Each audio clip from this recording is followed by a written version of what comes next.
are a fan of a classic Paul Gilbert solo like this one here,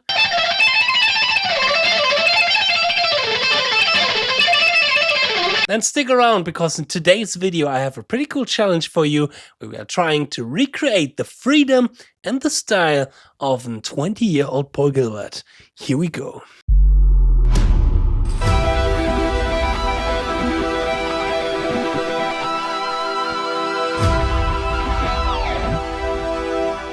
Hey my dear guitar champion, what's going on? I'm 𝗚𝙗𝙦𝙦 back from my practice dojo, and welcome to today's video. Oh man, I tell you, I love the intro of Intense Rock Part 1 by Paul Gilbert. I think it's one of the most spectacular, phenomenal, terrific, whatever attribute you want to inside here, solo that we have. And it's played in one take.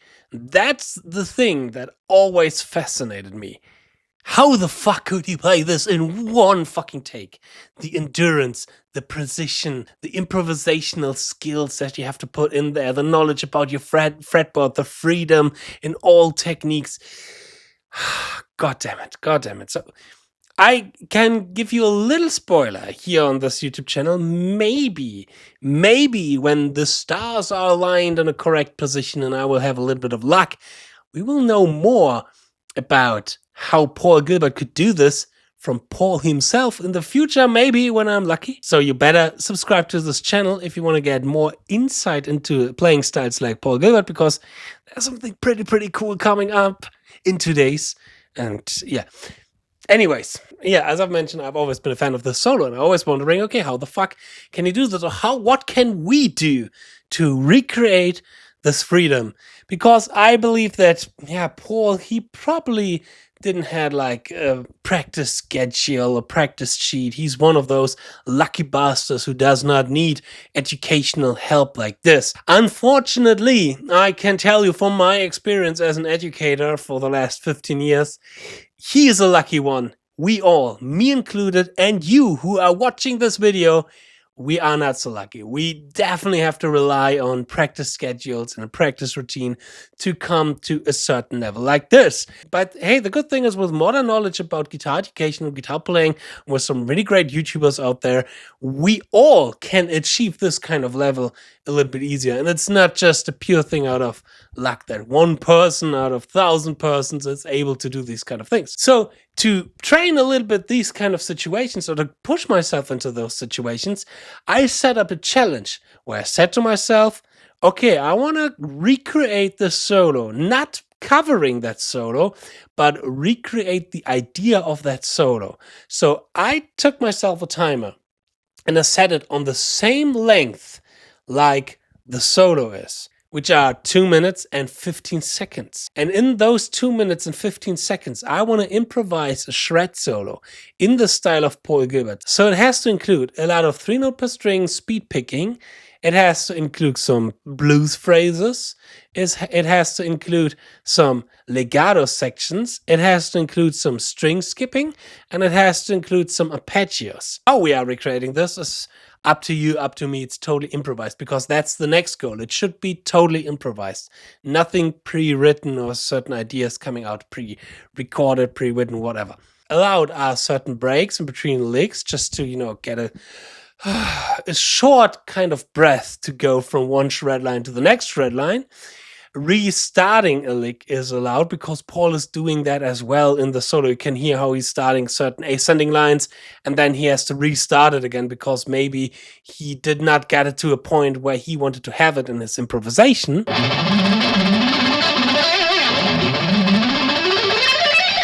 But yeah, this is kind of a challenge that I like to do in the past few weeks, which I'm not doing every day because that's quite a hard challenge. But I like to do it like in the end of the week, in the end of the practice week, just taking like half an hour and saying to myself, okay, let's try to fulfill this challenge. Let's try to shred as good as I can for 2 minutes and 15 seconds. One thing is important here for me to say.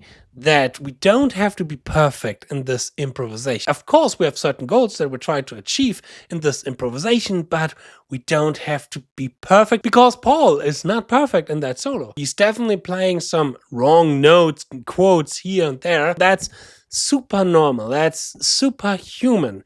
So here it's not about playing perfect, it's about gaining the endurance. Improvising this really long time, 2 minutes and 15 seconds is a fucking long time, trying to get out of our comfort zone and not playing the same thing over and over and over again. With these kind of limitation, we can truly work on improvisation. It can help us a lot to get out of the comfort zone. So again, these things, they are more important, not that the picking run is extremely clear and that every string is muted perfectly, or that the hand synchronization is always super on time, etc, etc.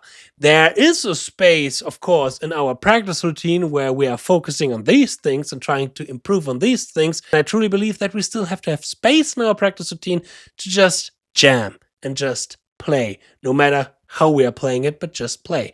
And my take is definitely 100% not perfect. No, but my main mission is I want to encourage you guys to join this kind of challenge and try it out by yourself. Again, not every day, but once per week. Set a timer, set specific rules. It could be different rules as well, like, hey, I want to follow a certain chord progression, or I want to include this technique, or maybe I want to include this lick that I've practiced in the week before, and just jam with it and see if you can achieve those goals. And if you want to see the full takes with the 5 versions before it, the 5 attempts before, then check out the ZEN of SWEEPING Academy, my Patreon community, where I shared the full video alongside with weekly lessons, behind the scenes videos, and more challenges that will bring your playing to the next level. With only $5 per month, you can be part of this really cool community. And now let's check out my full attempt. Here we go. Warning, some sloppy playing is about to await you, and yes, I know the hand synchronization is not there every time. I sometimes don't mute all the strings. You know, there are wrong notes, there are sloppy notes, but you know, this channel is a free and open space for mistakes, as long as we acknowledge them and we work on them, which I do every day. If you want to know more what I do wrong and how it feels for me and what's going on in my head while doing this improvisation, then stick to the end, because there I analyze my playing after I've recorded it, and I will tell you what went wrong and what went right. And now let's have a lot of fun with this challenge. And again, attempt number 6. Here we go.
already ready. Fine, finished, done.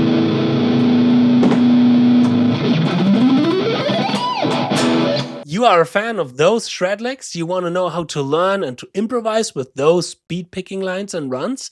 Well, then check out the ZEN of Speedpicking, my big online masterclass about speed picking, where with more than 50 licks, 10 etudes, 4 workouts and licks in the style of our beloved God heroes like John Petrucci and Paul Gilbert, plus a bulletproof practice plan for everybody who don't have much time to practice on their hand, you can boost your shredding to the next level. Check the link in the description box. And when you get the ZEN of Speedpicking, you can get the ZEN of Sweeping, my big online masterclass about sweeping with more than 14 sweep etudes that will bring you from sweep noob to speed god with 50% off. So check the link in the description box and I'm going to see you there.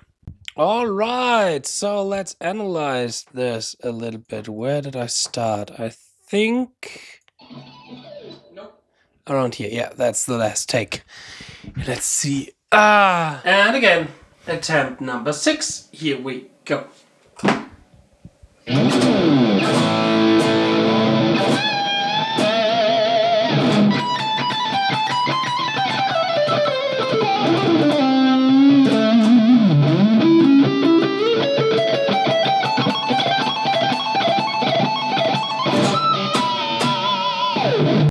Okay, now the first blues phrase. I fucked up the first rake. I did not hit the note, and there was a dead note in the beginning.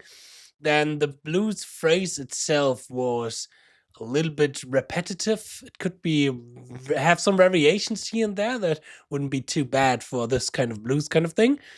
I like the A dominant 7 arpeggio ascending, and then the little idea that I had in the Jan Hammer scale on the B and on the E string. And now let's go to the shred line.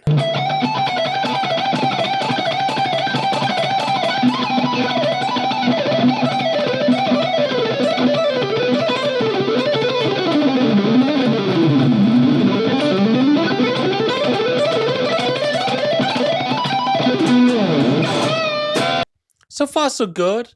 I think I really liked that I was going descending the string. I hadn't planned that at all. That was just coming out of the moment. So, hey, okay, I could go down the scale now here and then go ascending up again with a little, what was it? Was a Pepsi lick. Let's listen to it again real quickly. Where do we start?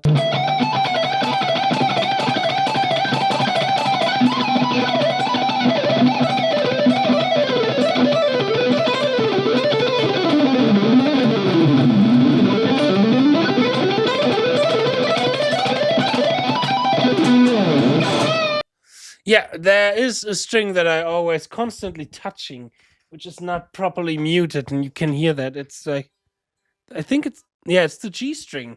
That somehow I get to the G string and play the G string all the time, or like touch the G string, but it's still muted. But you can, oh, hello Ingvi, but you can hear it in the background. That's something to work on for the future, for example. And then, of course, hand synchronization. I have to check out in slow motion if it's all synced up. It sounded pretty sync, but it's hard to tell when you hear something in that kind of fast tempo. I have to slow it down a little bit. And the legato section.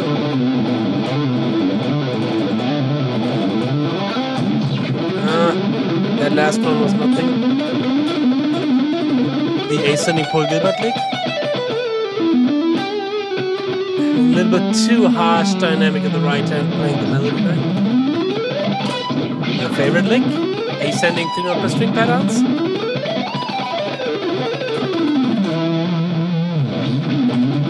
In my head, I actually tried to recreate something that I had in a previous improvisation, where you go ascending the scale, and then you're going ascending with the notes. I have a little bit of progression in there, but I just stick to that pattern. And that's a pretty famous Dream Theater run. Those who know, they know. Write it in the comments if you know what kind of run this is. Which I fucked up in the end. That's from another famous Petrucci solo. And there, while playing that chromatic thing, because I thought like, I want to get another Dream Theater Easter egg in it, which was really spontaneous. So I played that chromatic run from the As I Am intro, and while playing that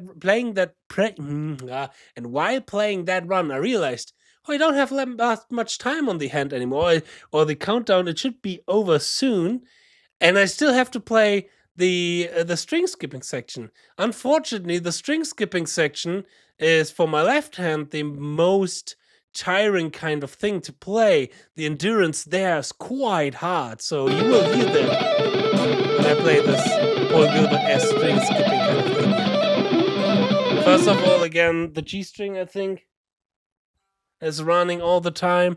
Somehow I hit the G string. I have to take a look on that. What's going on there? Why am I accidentally touching the G string so often? It was not the scale. Here I had to restart. And on this run, I just didn't know, okay, where to go. I know, okay, that's the Paul Gilbert run from the intro. I know that because I once covered it. And I just, okay, how should I continue? And then I start to feel some sort of burning in my left hand. Really, okay, I'm getting tired. I have to finish soon, but I don't know where to go. And that's why I have to do a huge breath playing that lick, trying to get a little bit more endurance out of my fingers.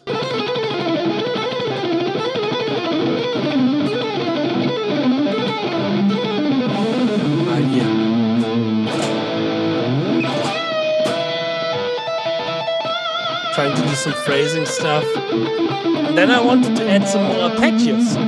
So I played some of my favorite current sweep arpeggios. And I also wanted to play one of my most favorite chord progressions currently, which is minor chord on the tonic, dominant 7 on the second chord, and major 7 on the third chord, a major chord on the third degree.